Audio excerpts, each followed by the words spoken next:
오늘은 담대한 마음을 얻으니라 하는 말씀 제목으로 사도행전 27장 27절에서 28장 15절까지 우리 함께 나누도록 하겠습니다. 한번 읽어보겠습니다. 27장 27절. 열 나흘째 되는 날 밤에 우리가 아드리아 바다에서 이리저리 쫓겨가다가 자정쯤 되어 사공들이 어느 육지에 가까워지는 줄을 짐작하고 물을 재어보니 20길이 되고 조금 가다가 다시 재니 15길이라. 암초에 걸릴까 하여 고물로 닷 넷을 내리고 날이 새기를 고대하니라. 사공들이 도망하고자 하여 이물에서 닻을 내리는 채 하고 거룻배를 바다에 내려놓고는 바울이 백부장과 군인들에게 이르되 이 사람들이 배에 있지 아니하면 너희가 구원을 얻지 못하리라 하니 이에 군인들이 거룻줄을 끊어 떼어 버리니라. 날이 새어 가매 바울이 여러 사람에게 음식 먹기를 권하여 이르되 너희가 기다리며 먹지 못하고 줄인 지가 오늘까지 열 나흘인즉 음식 먹기를 권하노니 이것이 너희의 군을 위하는 것이요 너희 중 머리카락 하나도 잃을 자가 없으리라 하고 떡을 가져다가 모든 사람 앞에서 하나님께 축사하고 떼어 먹기를 시작하매 그들도 다 안심하고 받아 먹으니 배에 있는 우리의 수는 전부 276명이더라.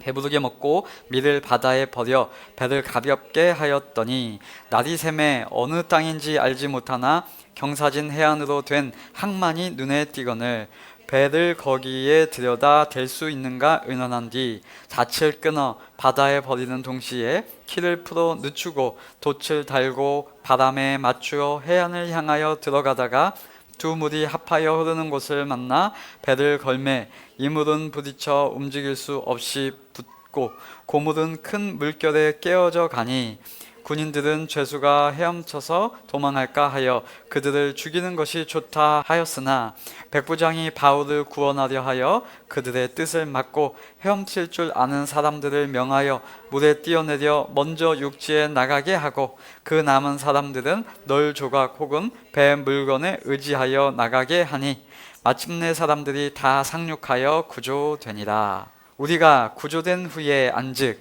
그 섬은 멜리데라 하더라. 비가 오고 날이 참해 원주민들이 우리에게 특별한 동정을 하여 불을 피워 우리를 다 영접하더라.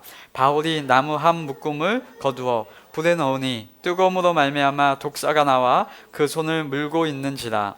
원주민들이 이 짐승이 그 손에 매달려 있음을 보고 서로 말하되 진실로 이 사람은 살인한 자로다. 바다에서는 구조를 받았으나 공의가 그를 살지 못하게 함이로다 하더니 바울이 그 짐승을 불에 떨어 버림에 조금도 상함이 없더라. 그들은 그가 붙든지 혹은 갑자기 쓰러져 죽을 줄로 기다렸다가 오래 기다려도 그에게 아무 이상이 없음을 보고 돌이켜 생각하여 말하되 그를 신이라 하더라. 이 섬에서 가장 높은 사람 보블리오라 하는 이가 그 근처에 토지가 있는지라. 그가 우리를 영접하여 사흘이나 친절히 머물게 하더니 보블리오의 부친이 열병과 이질에 걸려 누워 있거늘 바울이 들어가서 기도하고 그에게 안수하여 낫게 하매 이러므로 섬 가운데 다른 병든 사람들이 와서 고침을 받고 후한 예로 우리를 대접하고 떠날 때에 우리 쓸 것을 배에 실었더라. 석 달 후에 우리가 그 섬에서 겨울을 난 알렉산드리아 배를 타고 떠나니 그 배의 머리 장식은 디오스구로라. 수라구소에 대고 사흘을 있다가 거기서 둘러가서 레기온에 이르러 하루를 지낸 후 남풍이 일어나므로 이튿날 보디올에 이르러 거기서 형제들을 만나 그들의 청함을 받아 이레를 함께 머무니라. 그래서 우리는 이와 같이 로마로 가니라. 그곳 형제들이 우리 소식을 듣고 앞비오 광장과 트레이스 타베르네까지 맞으러 오니 바울이 그들을 보고 하나님께 감사하고 담대한 마음을 얻으니라. 아멘. 저와 여러분이 듣고 읽고 보는 이 성경 말씀은 사람에 대해서 쓴 것이 아니고요, 사람을 높이기 위해서 쓴 것도 아니고 사람의 생각에 의하여 쓰여진 것도 아니지요. 오직 하나님으로 말미암았고 하나님의 은혜를 선포하며 하나님을 아는 지식을 말하고 있다는 것을 저와 여러분은 잘 아실 것입니다. 이것은 한마디로 말하면 이렇게 표현할 수 있죠. 성경은 하나님의 계시라고 표현할 수 있을 것입니다. 혹시 이것을 거부하신다, 나는 그렇게 생각하지 않는다 라고 한다면 굳이 성경을 읽으실 필요가 없고요, 굳이 하나님의 은혜를 말할 이유가 없고요, 굳이 예수님이 행하신 일을 계속해서 상고할 이유가 없게 되는 것입니다. 혹 그렇게 생각하는 사람은 성경이 누군가 훌륭한 사람이 자신의 생각을 창작해서 창작의 고통을 가지고 기록한 책이라든가, 역사 중에 위대하고 훌륭한 왕이나 위인들의 업적, 행적을 높이기 위하여 기록한 것이라든가, 또 다른 면으로 볼 때는 어떤 일을 행할 때 어떻게 하면 더 번창하고 성공하는 방법을 기록한 것으로 생각할 수 있을 것입니다. 즉, 성경을 사람이 창작한, 사람이 만들어낸 그 창작물로 생각하는 것인데, 이렇게 성경에 대해서 생각하는 행태를 신학적 용어로 자유주의라고 말합니다. 표현이 희한하죠? 자유는 정말 좋은 것인데, 그런데 성경을 볼 때 자유주의는 주의해야 합니다. 인간의 경험과 인간의 과학, 인간의 이치, 인간의 이성으로 생각하는 것, 그것을 하나님의 계시라는 것보다 더 강조해서 자유주의는 말하기 때문입니다. 이것에 대해서 완전히 이제 반대로 극단적인 것이 있는데, 그것이 바로 문자주의입니다. 근본주의라고 해야 더 정확한데, 근본주의의 위험성이 이제 문자주의로부터 비롯되기 때문에 문자주의라고 얘기를 할 수 있습니다. 문자는 단어 자체가 나쁜 게 아니죠. 성경도 문자로 우리에게 기록해 주셨잖아요. 성경을 문자로 보고 문자적 해석을 하면서 문맥을 보고 그 내용을 파악하고 스토리를 해석하는 것은 바른 것인데, 문자주의는 우리가 또 주의를 해야 합니다. 문자주의로 성경을 받아들인다고 하면 큰일 날 경우가 많습니다. 문자주의는 오직 성경의 문자만 강조됩니다. 예를 들면 성경에 이런 표현들이 있죠. 만일 너의 오른 눈이 너로 실족하게 하거든 빼어내버리라. 그러면 문자주의로 적용한다고 하면 어떻게 해야 돼요? 눈을 빼어내어야 할 것입니다. 손이 범죄하면 손을 어떻게 하라? 찍어버리는 게 나을 것이다. 그러면 손을 송곳 자국이 많이 있을 것이고요. 그렇게 보아서는 아니 되는 것이죠. 성경 보는 것 정말로 주의해야 하는 것입니다. 자유주의도 아니고 문자주의도 아닙니다. 성경은 다른 어떤 종교적 경전처럼 서당에서 훈장님이 말씀하시는 것처럼 곧이곧대로 기록된 것이 아니기 때문입니다. 성경은 상황이 있고 맥락이 있고 대화가 있고 이야기가 있습니다. 하나님이 인간하고 대화가 통하시는 분이에요. 그게 하나님은 인격적이시다 라고 하는 것이고요, 지정의를 가지고 계신 살아계신 하나님이시다 라고 말하는 것입니다. 그분은 인생을 아시고요, 인생의 존재를 아시고요, 인간의 마음을 아셔서 때로는 어두워 달래기도 하시고 또 강하게 직설하기도 하시고 때로는 반어법을 쓰기도 하시고 유머를 보이시며 웃게 하기도 하십니다. 복음서를 보시면 예수님의 대화가 얼마나 고상하고 얼마나 인간의 그 인격적인 그 대화가 돋보이는지 모릅니다. 우리나라는 문화적인 영향이 있어가지고 그런지 기독교가 믿음이 있다고 하는 자들이 그 생각을 딱 하면 강직함만 강조되어 있습니다. 뭔가 굳건한 그런 모습만 강조되어 있어요. 그저 그냥 다리를 찍어가면서 기도를 해야 믿음이 있는 것처럼 보인단 말입니다. 그런데 실상 그렇지 않습니다. 다른 나라에 가보면 안 그런 경우도 많이 있습니다. 믿음 좋은 사람 딱 생각해 보면 어떤 모습이 떠올라야 맞을까요? 강직하고 울곳은 그런 것이 아니라 하나님의 마음이 있어, 사랑이 있어, 여유가 있어, 관용과 그 여유와 사랑, 은혜가 그 사람 가운데 넘치는 것. 뭘 생각하셔야 돼요? 성령의 열매가 넘치는 그런 모습이 믿음 좋은 모습입니다. 그런 모습은 기다려줄 수 있고 인내가 되어지고 그런 멋이 있는 것입니다. 네, 그게 믿음의 모습, 성경을 바르게 이해하고 있는 모습입니다. 네, 그래서 우리는 자유주의 아니고요, 문자주의 아니고요, 철저히 그럼 우리는 무엇입니까? 철저한 복음주의자입니다. 복음은 하나님이 강조되고요, 예수 그리스도의 행하심 그 말씀을 복음이라고 말하고요, 하나님의 은혜를 증언하고 성령의 교통하심을 선언하면서 사람으로 되는 것이 아니라 하나님을 찬송하며 높이는 것입니다. 왜 그럴까요? 복음주의는 왜 그렇게 말할까요? 인간은 아무것도 아니며 하나님만 존귀해서 그렇게 말할까요? 아니요, 오히려 그 반대입니다. 그 존귀하신 하나님이 인간을 살리시고 나를 살리시고 우리를 사랑하시고 함께 하시는 그 복음의 혜택을 인간에게 주셨기 때문에 인간을 사랑하시는 그 하나님을 높이고 하나님을 좋아하고 하나님을 사랑하는 그 모습이 나타나는 것입니다. 그래서 성도는 그 하나님의 충만한 복을 이미 받은 자입니다. 하나님의 백성, 행복자가 된 우리는 하나님께서 내게 이미 허락하시고 충만하게 부어주신 그 복락들이 무엇인지, 성령의 열매들이 무엇인지, 하나님이 우리에게 허락하신 은사들이 무엇인지 이제 알아가며 발견해가고 만끽해가고 맛보아 살아가는 그 성도의 삶으로 나아가는 것인 줄 믿습니다. 오늘 본문은 그 복된 성도의 삶을 이 바울의 모습을 통하여 투영하여 주고 보여주고 있습니다. 우리 성도들의 모습, 이 비바람치는 항해하는 사람들 중에 기준과 방법과 원리와 뜻이 다른 사람들이 있는데 그 자들이 누구라고요? 우리입니다. 우리이고 성도이고 바울이라는 것입니다. 살아가면서 얼마나 여러 가지 힘든 일들, 때로는 역경이라고 불리는 일들, 때로는 힘든 고난들이 있습니까? 저희가 이번 주에 여행을 하고 왔는데 여행 순탄하고 잔잔한 여행을 했을까요? 막 살 떨리고 어휴 이런 일들이 있었을까요? 네, 있습니다. 그런 일이 없으려면 집에 가만히 앉아 있어야 돼요. 어디에 가만히 있으면 또 그런 일이 없을까요?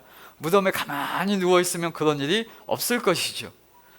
그런데 우리 삶은 그렇지 않죠. 살다 보면 이런 일도 있고 저런 일도 있고 인생을 살아가는 때에는 여러 가지 일들이 있는 겁니다. 네, 그 일들 과정 속에서 성도의 모습, 성도의 마음 어떻게 하면 좋았을까? 네, 그것을 우리가 이 바울의 삶을 통해서 살펴보면 좋겠습니다. 파도치는 광풍이 부는 인생의 항해를 사는 그 삶, 그 중에서 원리와 방향과 가치와 뜻이 다른 성도가 그 항해를 하는데 어떻게 자세가 이제 달라질 수 있고 그 항해를 대하는 마음이 어떻게 다른 이들과 달라질 수 있는가를 지난주 본문을 통해서 우리 함께 나누었습니다. 바울이 지금 배에서 제일 소망이 없는 죄수 출신인데요, 사람들이 어지러워하고 또 소망도 끊겼다고 하고 죽을 상을 하고 있는 저들에게 이 죄수 출신인 바울이 격려하고 기도해주고 오히려 위로합니다. 뭐라고 해요? 14일이나 밥을 못 드셨는데 밥 드세요. 밥 먹고 힘 차려요 하면서 이 죄수가 풀려져 있는 자유인들에게 권면을 합니다. 게다가 배에서 도망을 간다면 이 선원, 배를 잘 아는 사람이 도망을 가야 될까요? 아니면 죄수 출신들이 도망을 가야 될까요? 죄수가 도망가고 싶고 도망가야 할 것이 맞는 것 같은데 지금 오늘 본문을 보니까 누가 도망가요? 선원들이 자기들만 살려고 도망갑니다. 어떻게 하냐면 성경에 이물이라고 나오죠. 이물이 뭐냐면 배의 앞부분을 지칭하는 순우리 말이랍니다. 고물이라면은 배의 뒷부분이고요. 거루, 이게 이제 거룻배라고도 하는데 작은 구명보트 같은 작은 배를 이제 말합니다. 이 이물, 배의 앞부분에서 이 선원들이 뭐 하는 척 했어요? 닻을 내리는 척 하면서 작은 배, 구명 보트 같은 걸 하나 이렇게 내리는 거예요. 누구만 살려고? 본인들만 그 배 타고 이제 도망가려고. 그 선원들도 이제 자기들 살 길을 찾아보려고 도망가려고 하는데 바울이 뭐라고 해요? 그걸 딱 보더니 군인들과 백부장 이런 사람들한테 저 사람들 가는데 저 사람들이 안 가야 우리가 다 구원받습니다 라고 말해요. 여러분, 이게 살려고 나가는 사람들을 못 살게 우리하고 한 배 탔으니까 같이 살아 이렇게 막는 것이 아니라 이후에 보면은 이 바울이 말한 게 얼마나 고마운지를 아실 거예요. 그 선원들이 이 배 타고 나가면은 어떻게 됐을까요? 죽어요. 뒤에 큰 파도가 이 큰 배를 부실 만큼 계속 파도가 쳐요. 그런데 지금 괜찮은 것 같으니까 빨리 탈출하려고 했는데 나갔으면 죽었을 텐데 바울이 그것도 막아주고요. 결국 모든 이들이 살 수 있도록 바울이, 죄수 출신이 돕고 있습니다. 바울처럼 지금 아무 영향력 없는 위치에 있던 이 죄수를 통해서도 하나님이 그의 말을 도우시고 그가 말하는 바가 땅에 떨어지지 않게 보장하시고 역사해 주시니까 어떻게 됩니까? 영향력이 이제 나타나게 되고 선하신 도우심을 함께 누릴 수 있게 된 것입니다. 그래서 성도는 이런 거예요. 먼저 그 하나님의 약속을 알기에 성도 자신이 평안하고 하나님의 약속을 이제 다른 사람에게 선언해주고 얘기해 줄 수 있고 그들의 아픔 위로해 줄 수 있고 내가 영향력이 큰 사람인가 작은 사람인가 이런 거하고 관계없이 그저 다른 이가 귀담아 듣든지 아니 듣든지 관계없이 그 일이 일리가 있다고 여기든지 안 여기든지 관계없이 하나님의 말씀을 어느 때든지 계속해서 이야기하여서 그 모든 항해, 모든 삶이 하나님의 뜻대로 이루어질 겁니다 라고 선언하는 것입니다. 그게 성도의 역할이지요. 그 하나님의 약속이 이제 오늘 본문까지 읽으면 역시 하나님이 말씀하신 대로 이루시고야 말았구나 하고 확인되는 것이죠. 어려움 중에 있었던 것, 그 항해가 이제 하나씩 풀어지고 모든 것이 다 합력하여 선하게 되는 것을 보는 것입니다. 이 사실을 알았고 이렇게 잘 도착할 것 알았으면 결국엔 잘 도착할 것임을 확신했다면 그 당시 조바심 내고 그 당시 힘들어하고 그 당시 식은땀이 나는 일은 굳이 안 해도 될 수 있는 결과였을 것이죠. 마침내 이루어질 우리 성도의 삶의 결과를 성도는 알고 살아가는 것입니다. 이제 광풍이 언제 있었냐는 듯이 이제 잠잠한 육지에 오르게 되었고요. 하나님이 말씀하신 바 반드시 한 섬에 걸리리라 하신 그대로 그 섬에 도착했는데요. 그 섬이 이름이 뭐라요? 나중에 알고 보니까 멜리데라고 합니다. 멜리데가 오늘날 어디로 얘기하냐면 오늘날 몰타라고 하는 섬나라로 이야기를 합니다. 로마가 속해 있는 이탈리아 그 장화 신은 모양 있잖아요. 지도가 있는데 장화 밑쪽에 보면은 이제 작은 섬이 하나 있습니다. 그곳에서 이제 이 바울 일행이 아무도 죽지 않았죠. 그곳에서 3개월을 지내고요. 그곳에서 겨울을 지냅니다. 그리고 이제 배를 타고 12절에 보니까 수라구사 그곳에서 이제 사흘, 그리고 또 위에 올라가 가지고 레기온에서 하루, 그리고 더 위에 보디올로 올라가서 일주일 머물다가 이제 로마로 들어가는 거죠. 바울은 이제 그곳에서 거기까지 가는 것을 보고 하나님께 한 번 더 확증받는 것입니다. 일이 하나님이 말씀하신 대로 착착 진행되어 가고 있구나. 바울은 지금 고난의 행군, 어려운 역경을 가고 있는 것이 아니라 하나님의 말씀대로 되고 있는 형통의 삶을 살아가고 있는 것입니다. 그러니까 과연 말씀하신 대로구나 하고 하나님께 감사하고 담대한 마음을 얻으니라 입니다. 이렇게 하나님의 사역, 하나님께서 계획하시고 약속하시고 인도하셔서 말씀하신 대로 성취하시고야 말아서 바울을 담대하게 하시는 그 선하신 하나님의 모습이 오늘 말씀을 통해 우리에게도 증명되는 것입니다. 오늘 그 여정의 말미에 보면요, 멜리데 섬, 즉 몰타에서 벌어진 일에 대해서 성경이 말해주는 내용을 보면 참 재미있는 에피소드가 하나 기록되어 있습니다. 이 내용을 보면 인간의 종교성과 신에 대한 인식을 잘 보여주는 장면이라고 생각합니다. 바울 일행이 로마로 가기 위해서 항해를 하던 중에 광풍을 만났고, 광풍이 망망대해에서 뒤집어 죽을 뻔하고 기적적으로 멜리데 섬에 도착을 했습니다. 거기에 딱 이제 도달을 해보니까 거기에 누가 있어요? 원주민들이 있는 겁니다. 그래서 주민들이 난파된 사람들을 보고 연민과 동정심이 들었나 봐요. 왜냐하면 바다에서 풍랑 가운데 살아나왔다 이겁니다. 그 당시 그 지중해 연안에 생각하는 이 사람들, 그 지역 바다를 다스리는 신이 있었을 텐데 그 신의 은혜를 입고 이 사람들은 살아나온 거예요. 이 사람들의 인식에 의하면 그겁니다. 그러니까 신의 은총을 받은 사람들을 이 사람들은 어떻게 대해줘야 돼요? 지극정성으로 도와주면서 바다 파도 그 신에게 죽지 않고 살아나왔다는 것, 그러니까 친절하게 대해주고 불도 피워주고 했습니다. 그러니까 바울은 이제 신분이 죄수잖아요. 그러니까 가만히 앉아있으면 안 되죠. 죄수가, 낮은 자가 가가지고 불도 피우고 나무도 더 땔감도 가지고 와가지고 불을 피우려고 했는데 이게 뭐예요? 실수가 된 거죠. 뱀이 추울 때는 이제 가만히 있습니다. 나무 가진 줄 알고 삭 했는데 얘가 지 몸을 건드니까 삭 무는 거죠. 그걸 본 섬 사람들이 이제 하는 말이 이제 신에 대한 인식, 종교적인 인식을 명확하게 드러냅니다. 4절이에요. 바울에 대해서 이렇게 말하는 거예요. 이 사람은 틀림없이 살인자다. 바다에서는 살아나왔지만 정의의 여신이 그를 그대로 살려두지 않는다 라고 서로 말을 하고 있는 겁니다. 여러분, 사람들이 생각하는 신에 대한 인식이 이거예요. 뭐예요? 잘한 놈 상 주고 못한 놈 벌 준다.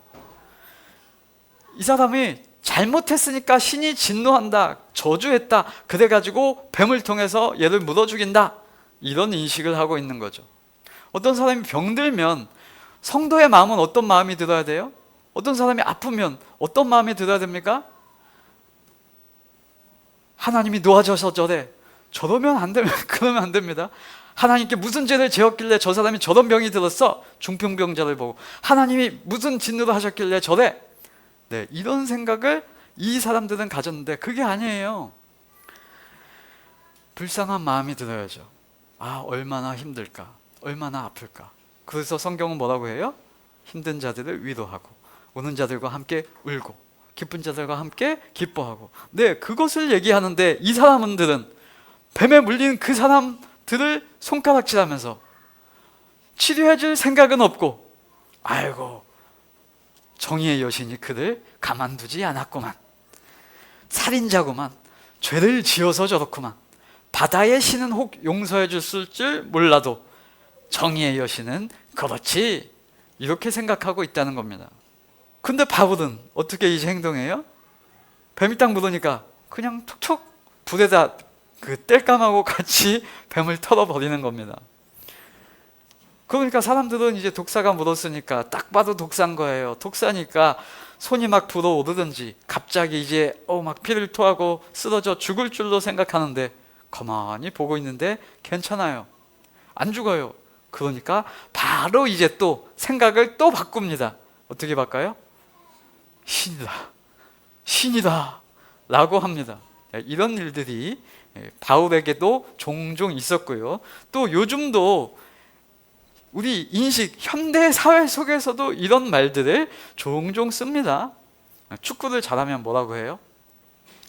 축구의 신이다 라고 하면서, 공부를 잘하면 공신, 공부의 신이다 라고 하고, 또 빼어나게 너무 이쁘다 그러면 여신이라고 말을 한단 말이에요. 동서고금을 막론하고 사람들이 신이라고 추앙하고 높이는 이유가 있습니다. 그들이 생각하는 신에 대한 개념이 뭐예요? 뭔가 인간과 다른 클래스, 인간의 일반적인 보통 사람들과 다른 빼어남, 우월함, 높음, 인간의 상식을 벗어난 능력, 인간의 초인적인 것을 넘어선 강함, 그것을 인간은 신에 대한 개념으로 생각합니다. 그런데요, 여러분, 기독교도 그런 것을 생각할까요? 기독교에서 말하는 하나님, 성경이 말하는 신의 개념은 다르고요, 사람들도 다르게 반응했습니다. 이걸 뭐라고 합니까? 기독교의 신 하나님은 거룩하다라고 말하는 거예요. 일반적으로 사람들이 생각하는 모습과 달라요. 보세요. 자, 성경에서 신의 현현, 신이 육체로 오셨다, 신이 강림하셨다 라고 하는 분이 계십니다. 그게 누구예요? 예수님이요.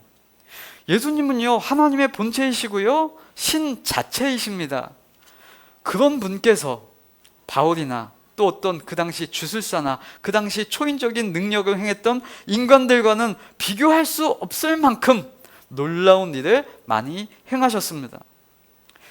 성경에 기록된 것만 수십 차례이고요, 그런데 죄인들은 예수님을 신이라고 부르지 않습니다. 뭐라고 불렀을까요? 혹 많이 높여준 사람들 선생님이요 라고 했고, 혹 더 높여준 사람들 혹 선지자인가 보다 라고 했습니다. 신이라고 하질 않아요. 오히려 예수님이 하나님의 아들이다 라고 하니까 오히려 신성을 모독한다 하고 침을 뱉고 손으로 때리면서 조롱했습니다. 아니, 조금만 신비한 능력을 보여도 신이라고 추앙하는 게 사람의 종교성인데, 사람들은 예수님을 신이라고 높이지 않고 오히려 죽이고 침뱉고 찔렀습니다. 왜냐하면 사람들의 생각에 예수님은 자신들이 생각하는 신답지 않았기 때문입니다. 내가 생각하는 신의 개념은 이런 모습이어야 되고 이렇게 나타나야 내가 신이라고 얘기할 건데, 그런 인식과 전혀 다르게 예수님은 행동했기 때문입니다.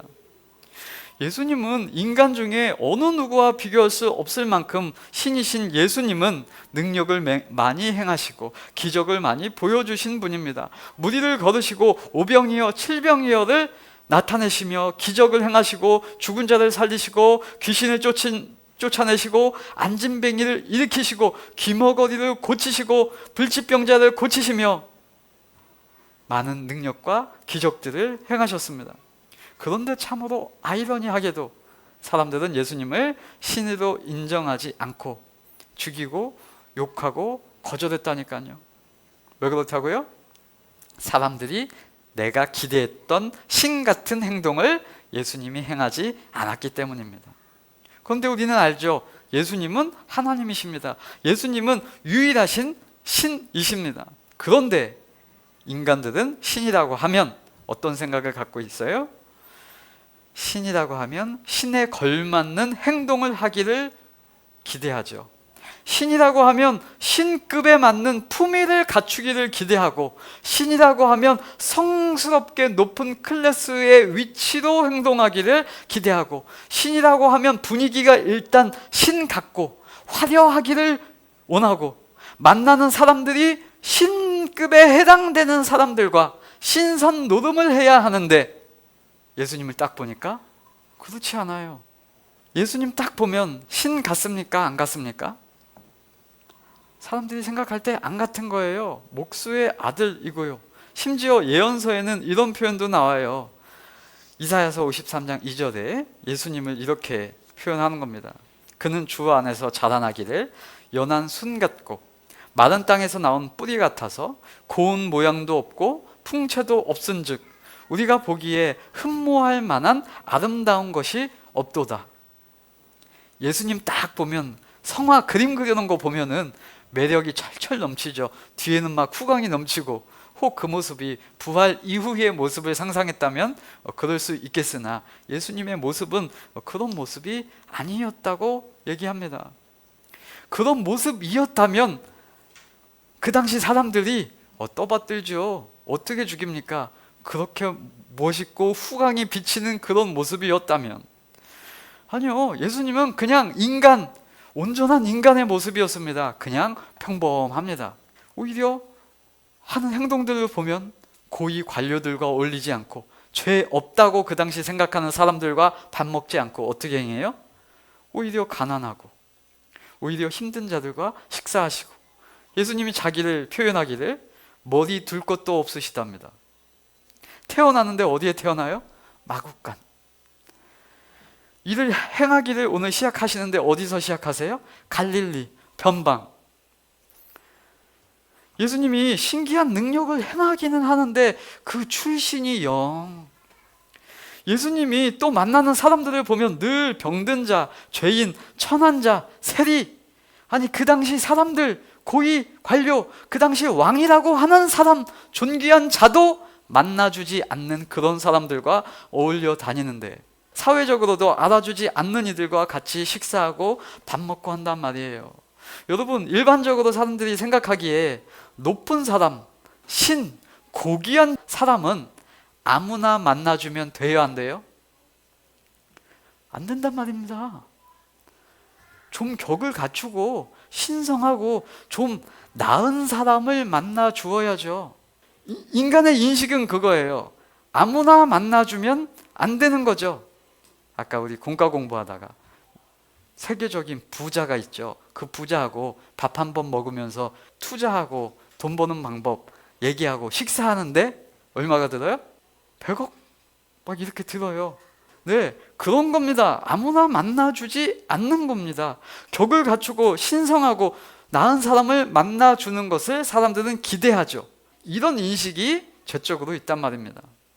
왕도 사람 중에 천하다고 하는 사람들 안 만나주는 자들을 예수님은 친히 기꺼이 만나주시며 병든 곳에 손을 얹으며 침을 바르고 흙을 이겨가지고 그들에게 바르시며 고치신단 말입니다. 사람들은 애들은 가라 하는데 주님은 아이들도 사랑하신단 말이에요. 그 당시 여인은 숫자에도 취급하지 않는데 여인들에게까지도 예수님은 은혜를 베푸신단 말입니다. 심지어 누가복음 6장 35절에 보면 하나님에 대해서 기독교에서 말하는 신의 모습을 이렇게 말하는데, 그는 은혜를 모르는 자와 악한 자에게도 인자하시니라, 이렇게 말씀을 하고, 사람들 생각에 신은 병자를 만나주면 안 된다고 생각하고 있었습니다. 왜냐하면 그거 다 그들이 잘못해서 그랬다고 생각했던 것이죠. 그런데 주님은 상처에 손을 얹고 문둥병이나 심지어 귀신 들린 자에게까지도 다가가서 고쳐주시는 겁니다. 그렇게 낮고 천한 곳으로 다니면 사람들은 격이 떨어진다라고 하는 것이죠. 스스로 급이 높다고 생각하는 자들과는 안 만나시고요, 오히려 그 생각을 너희 생각이 틀렸어, 그 생각을 깨주시는 말, 그 얘기를 하신단 말입니다. 그럼 그를 신으로 불러줄 수 없는 겁니다. 왜요? 자신들의 신 개념과 다르기 때문입니다. 여러분, 그런데 한번 성도된 저와 여러분의 입장에서 한번 생각해 보십시다. 예수님이 낮고 천한 죄인들에게 찾아오신 것, 이거 정말로 감사한 것입니다. 정말로 복된 것입니다. 왜요? 이 질문을 드려볼게요. 여러분, 저와 여러분은 어떤 급이십니까? 상급이세요? 아니면 중급이십니까? 아니면 하급이십니까? 믿음으로 해볼까요? 세상은 또 종교적으로 한다고 하면 또 믿음을 가지고도 급을 나누더라고요. 믿음이 여러분 A급이십니까? B급이십니까? C급 믿음을 가지고 계십니까? 바닥입니까? 이건 여러분 죄적인 인간들이 죄적인 기준으로 이런 거 따지는 거예요. 여러분, 인간들 중에서 급을 나누는 것은 있을 수 없는 것입니다. 인간은 모두가 죄인이다, 모두가 하나님의 영광에 이르지 못한다, 이것이 성경이 말하는 인간의 급이에요. 인간은 하나님의 영광에 이르지 못하는 죄인급이다, 이게 성경의 인간론입니다. 그런데 죄인된 인간은 늘 죄인들끼리 급을 나누고 누가 크냐 하고 누가 더 높냐 따집니다. 어떤 종교는 그런다고 하죠. 사람들을 위하여 주고 사람들을 위로하여 줘야 할 종교가 이렇게 한답니다. 네 종류의 인간 계급이 있답니다. 그래서 첫 번째 계급, 두 번째 계급, 세 번째 계급, 네 번째 계급이 있는데, 첫 번째 계급 사람은 세 번째 계급하고 밥을 안 먹어준답니다. 천민은 상종하지 못한답니다. 쳐다보면 안 된답니다. 말 걸어도 안 된답니다. 정말로 죄인된 인간의 종교적 인식입니다. 여러분, 예수님이 이렇게 인간에 대해서 급 나누기를 하셔서 인간을 찾아오셨으면 한번 생각해 보세요. 저와 여러분 만나 주셨을까요? 인간이 줄 세우게 하셔서 인간들, 야, 급을 갖춰야지 내가 너희를 만나준다. 야, 믿음이 A급, B급, C급 있는데 C급은 야, 더하고 와, 더하고 와. 안 만나준다. 이렇게 하셨으면 만나줬을 거냐 말이에요. 여러분은 제가 판단하지 못하겠는데 저는 아마 안 만나줬을 것 같습니다. 왜냐하면 제가 죄인 중에 상급이거든요. 네, 제 성질이 보통이 아니고요. 우리 아이가 혹시 소리 지르는 모습을 보시면 딱 지 아버지 닮아서 그렇다 라고 생각하시면 딱 맞을 만큼 제가 그런 자입니다. 여러분, 예수님이 죄인에게 찾아오신 것은 복음 중의 복음입니다. 정말로 기쁜 일입니다. 누가복음 5장 23절에 이렇게 말하는 거예요. 내가 의인을 부르러 온 곳이 아니요 죄인을 불러 회개시키러 왔느라. 이 말씀은 모든 사람에게 기쁨이 되는 말씀입니다. 우와, 나 같은 사람도 하나님이 부르시나? 라고 생각이 될 때 이 말씀을 통하여 맞지, 주님께서 나 같은 것도 사랑하시지 하고 바꿔질 수 있는 그 하나님의 포용성을 기독교의 신은 말하고 있단 말입니다. 그는 은혜를 모르는 자와 악한 자에게도 인자하시니라. 와, 이 하나님의 은혜가 세상과 달리 거룩하신 하나님의 신성에게 있단 말입니다. 그 죄인에 모두가 속해 있었으나 이제 저와 여러분 모두가 하나님의 한 성령, 하나님으로 말미암아 하나님의 안에 한 지체가 되어서 여러 기능으로 작동하는 한 몸이 되었다라고 성경은 말합니다. 눈은 눈의 역할을 하고 발은 발의 역할을 하고 귀는 귀의 역할을 하는 겁니다. 그래서 우리의 지체의 모습, 때로는 다른 모습들이 나타나죠. 예, 그런 거 다 괜찮습니다. 고린도전서 12장 4절로 11절 제가 한번 읽어드려 볼게요. 바울은 이런 은사가 있는데 나는 왜 이런 은사가 없지? 라고 생각되실 때, 바울은 A급 믿음이니까 됐고 나는 C급이라 안 됐고, 이런 생각을 갖지 말기를 바라면서 이 말씀을 생각해 보시기 바랍니다. 은사는 여러 가지나 성령은 같고 직분은 여러 가지나 주는 같으며 또 사역은 여러 가지나 모든 것을 모든 사람 가운데서 이루시는 하나님은 같으니 각 사람에게 성령을 나타내심은 유익하게 하려 하심이라.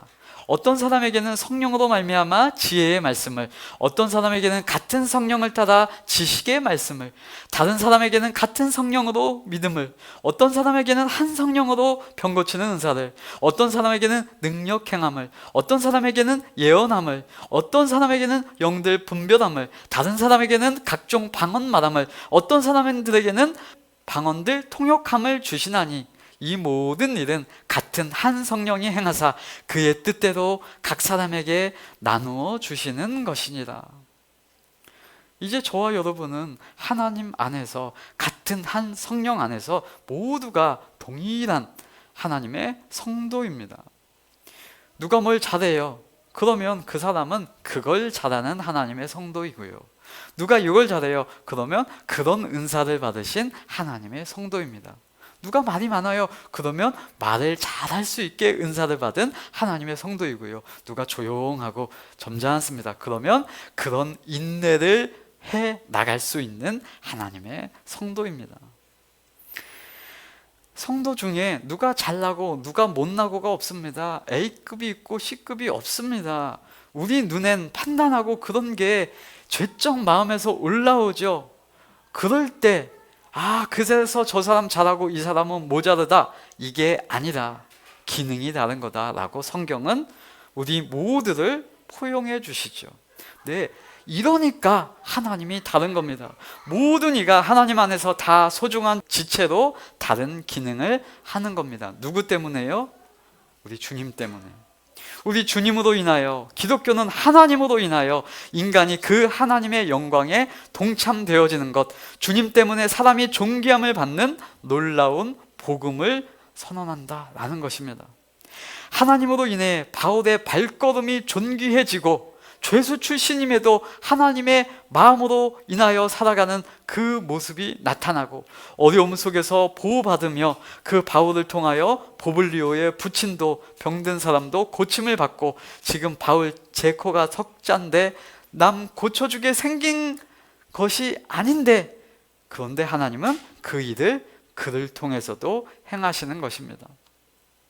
그래서 하나님으로 인하여 바울 일행도 존귀하게 여김을 받게 하나님이 그의 삶도 도우셨다는 것입니다.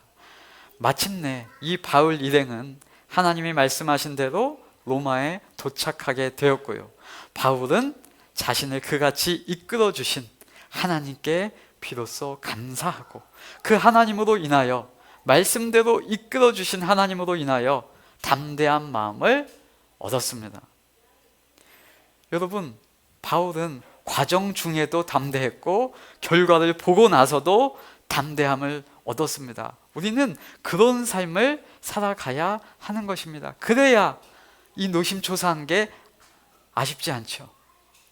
이 결과를 알고 하나님을 알면 알수록 그럴 거 없어, 괜찮아, 하나님이 함께 하셔를 안다면 그 당시에 그 과정 중에도 우리가 담대할 수 있을 것이란 말입니다. 하나님은 우리에게 결과를 선언하셨고 말씀하셨습니다. 그리고 그 결과대로 이루실 확신까지도 우리에게 주십니다. 그리고 결과도 그대로 이끄실 하나님이십니다. 저와 여러분은 그 하나님이 저와 여러분의 하나님 되심을 아시고, 세상의 신인식과 다른 거룩하신 하나님이 우리의 모든 삶 가운데 함께 하시며, 그 하나님의 말씀을 알아감으로 인하여 과정 중에도, 그리고 모든 결과 중에도, 결과 앞에서도 하나님 때문에 감사함과 담대함을 만끽하며 살아가시기를 예수 그리스도 이름으로 축원합니다.